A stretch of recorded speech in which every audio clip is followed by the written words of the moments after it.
Fala galera ligada no YouTube! Sejam bem-vindos ao nosso canal Física na Prática. Aqui a gente fará você esquecer a física de sala de aula, que se resume em lousa e alguns exercícios. Bem, no nosso canal a gente vai ter o prazer de ensinar para vocês que a física pode ser encontrada em alguns aparelhos do nosso cotidiano. E não esquece de deixar o seu joinha e o seu comentário no final do vídeo e se inscrever no canal, porque isso ajuda muito na divulgação. Bem, quem gostou, dá um like. Quem não gostou, dá um like para ajudar na divulgação do vídeo. Dúvidas, angústias ou desesperos, você pode alertar a gente nos comentários que a gente ajuda você. Sofia, você sabia que no século IV já haviam aparatos semelhantes ao ferro de passar roupa? Ah, é? Sim, eles eram utilizados pelos chineses justamente para poder passar roupas femininas. Porém, a primeira patente só foi criada em 1882. Legal, mas vamos analisar isso aqui? Claro, é bem melhor na prática.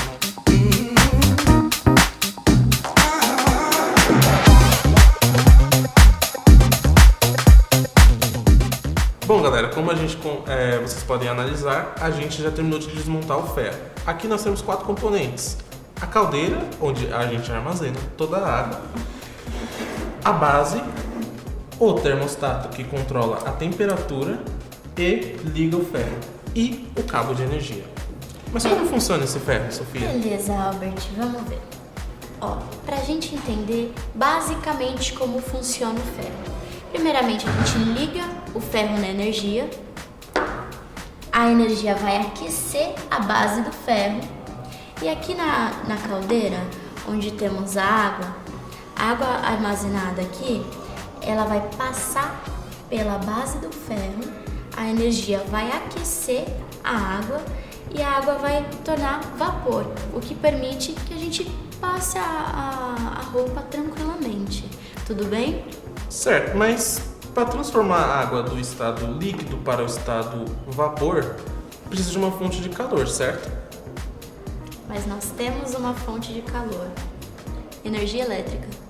E como que se transforma a energia elétrica em calor? É isso que a gente vai saber. O nome dessa transformação é efeito Joule. O efeito Joule, também conhecido como efeito térmico, é causado pelo choque dos elétrons livres contra os átomos dos condutores. Ao receberem energia, os átomos vibram mais intensamente. Quanto maior for a vibração dos átomos, maior será a temperatura do condutor. Nessas condições, observa-se externamente o aquecimento do condutor. Esse efeito é muito aplicado nos aquecedores em geral, chuveiros elétricos, ferros de passar, lâmpadas incandescentes e muitos outros dispositivos elétricos. Em meados do século XIX, James Joule demonstrou o efeito térmico ou efeito Joule da corrente elétrica. O aquecimento sofrido pelos condutores num circuito elétrico pode ser observado através da seguinte montagem. Quando a corrente elétrica percorre o circuito, a resistência aquece, transferindo energia térmica para a vizinhança. A energia térmica transferida para a vizinhança é a energia dissipada ou desperdiçada pelo sistema, por efeito Joule. Joule demonstrou que a energia elétrica transformada em energia térmica e num condutor metálico é proporcional à resistência elétrica do condutor R. Varia com o quadrado da intensidade da corrente elétrica I e é proporcional ao tempo de funcionamento do circuito ΔT. Desta forma, temos a equação matemática para o efeito Joule da seguinte maneira: E igual a R vezes I ao quadrado vezes ΔT. Todos os componentes elétricos ou eletrônicos têm associada uma determinada resistência elétrica. Por esse motivo, há sempre uma dada percentagem de energia elétrica transformada em energia térmica. Essa energia térmica é transferida para a vizinhança. Trata-se da energia dissipada por efeito Joule. Legal, galera! Agora a gente sabe como funciona o efeito Joule, não é mesmo? Sim, só não podemos esquecer que a água absorve 2 fontes de calor. O calor sensível, representado pela fórmula Q macete, e o latente, representado pela fórmula Q mole. Exatamente, Albert. Agora a gente tem que descobrir o responsável pelo efeito Joule. Está aqui, que é a resistência. Vale lembrar que essa resistência é não ômica, pois ela varia de acordo com a temperatura. O resistor é um dispositivo elétrico que, ao ser colocado num circuito elétrico, tem a propriedade de controlar a intensidade da corrente elétrica. Quando as cargas móveis de um condutor são aceleradas por uma diferença de potencial DDP, elas realizam colisões contra os átomos e moléculas, e o seu fluxo através do material não é livre.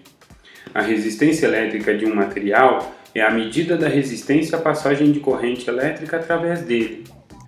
Quando a relação entre a diferença de potencial e a corrente que atravessa o circuito é constante, dizemos que essa relação é ômica, ou seja, a resistência do circuito obedece à primeira lei de Ohm, que diz que a relação entre a DDP e a corrente é constante.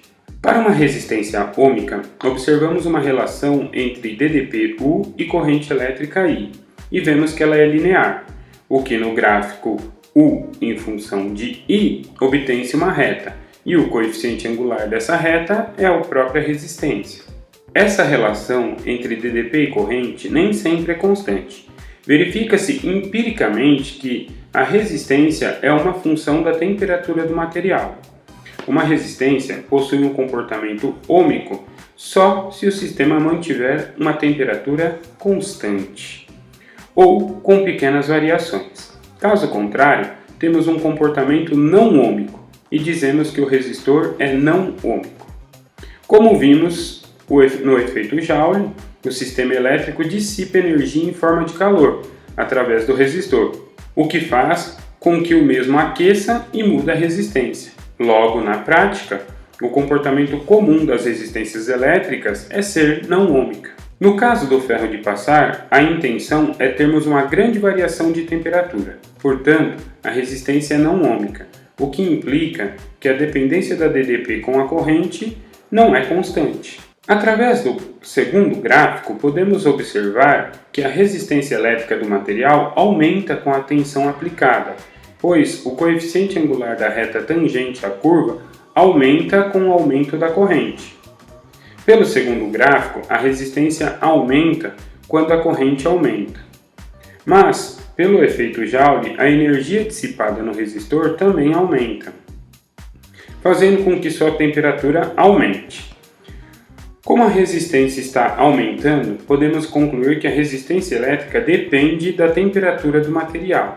De fato, verifica-se empiricamente que para uma temperatura T, a resistência elétrica é dada por R igual a R0 vezes 1 mais alfa delta T, onde R0 é a resistência inicial, delta T é a variação de temperatura e alfa é um coeficiente de temperatura que depende do material. Por fim, a resistência elétrica de um resistor depende tanto de suas dimensões e formatos, assim como o material em si, cuja propriedade é chamada resistividade do material e é simbolizada pela letra grega Rho.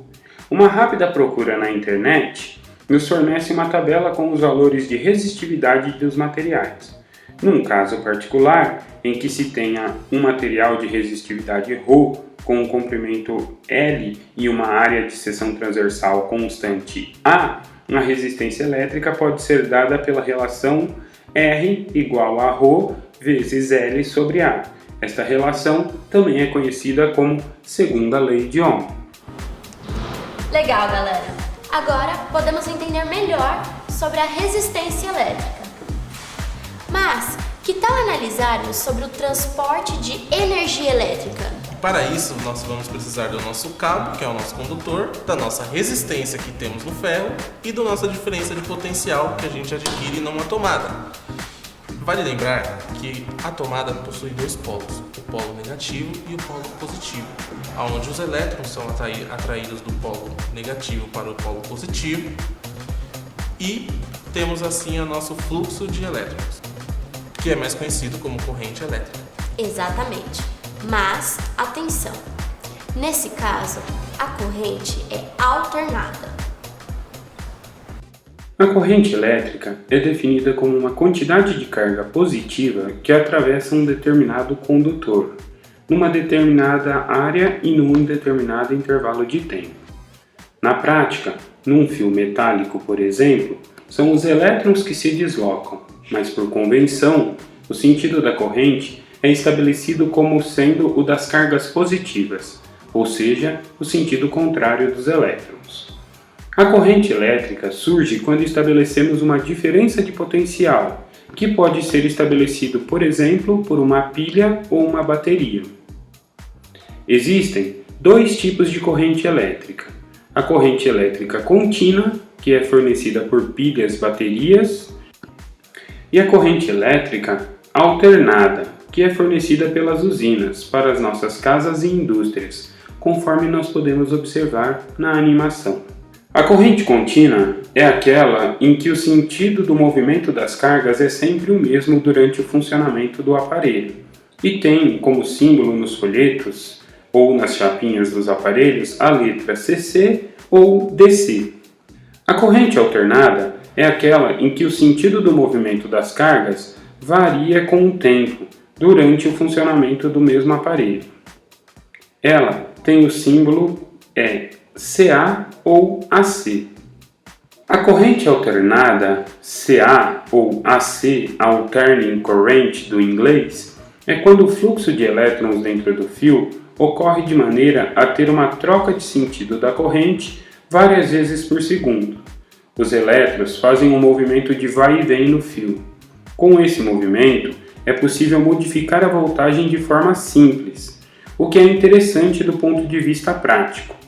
Quanto maior a voltagem, menor a corrente e, portanto, maior a distância que a rede consegue alcançar sem grandes perdas por efeito Joule. Assim, a corrente alternada torna-se bem mais eficaz na transmissão do que a corrente contínua. A frequência em que a corrente e a tensão fazem a troca depende de país para país. No Brasil, a frequência é de 60 Hz. Assim, a troca do sentido dos elétrons ocorre 60 vezes por segundo. Se fizermos um gráfico da corrente em função do tempo, verificamos que a curva possui um perfil de seno ou cosseno. Daí, podemos dizer que se trata de uma função senoidal. Nas linhas de transmissão, a corrente pode atingir 750 mil volts, mas a tensão eficaz disponível em nossas casas é de apenas 110 ou 220 volts. Muito bem, pessoal.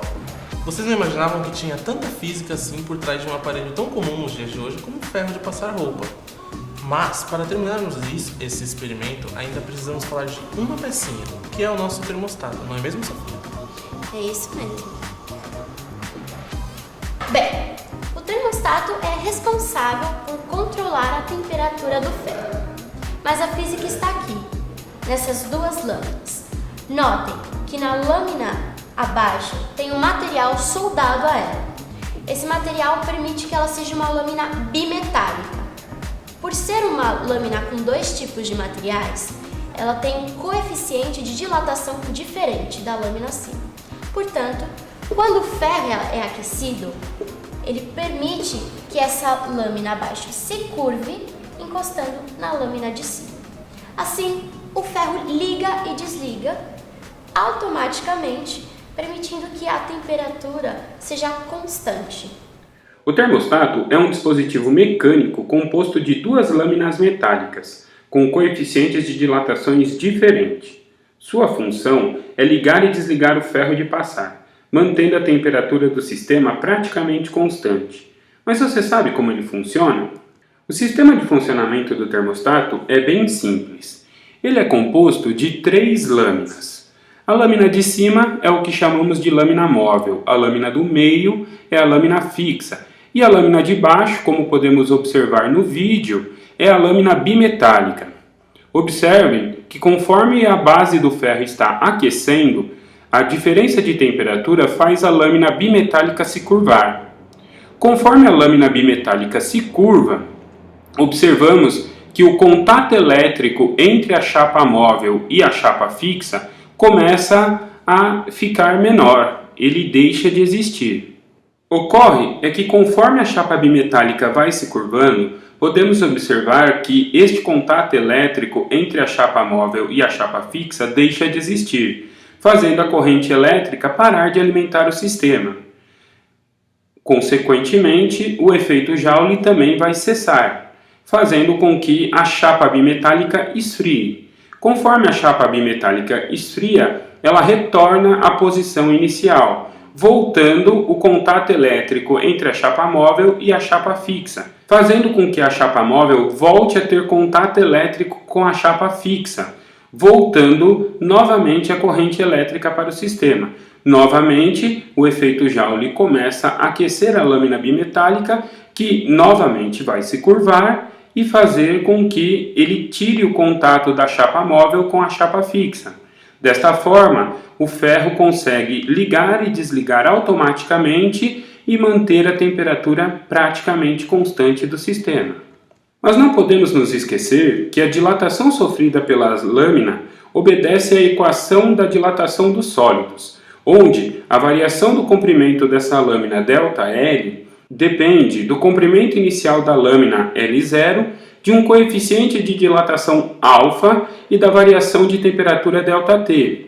Desta forma, sabemos que a lâmina bimetálica obedece à equação ΔL igual a L0 α Δθ, onde ΔL é a variação do comprimento, L0 é o comprimento inicial da lâmina, α é o coeficiente de dilatação e Δθ é a variação de temperatura do sistema. Muito obrigada, galera, por assistir o nosso vídeo. Dê o seu like, comente se você tiver dúvida, angústia, desespero, deixe seu comentário para a gente. Se inscrevam-se no canal. Mas antes, eu tenho uma coisinha para mostrar para vocês, já que o melhor a gente sempre deixa para o final. Albert! Ah, não. Vamos fazer o que foi prometido? Precisa fazer mesmo? Precisa. Vamos? Tá bom, vai.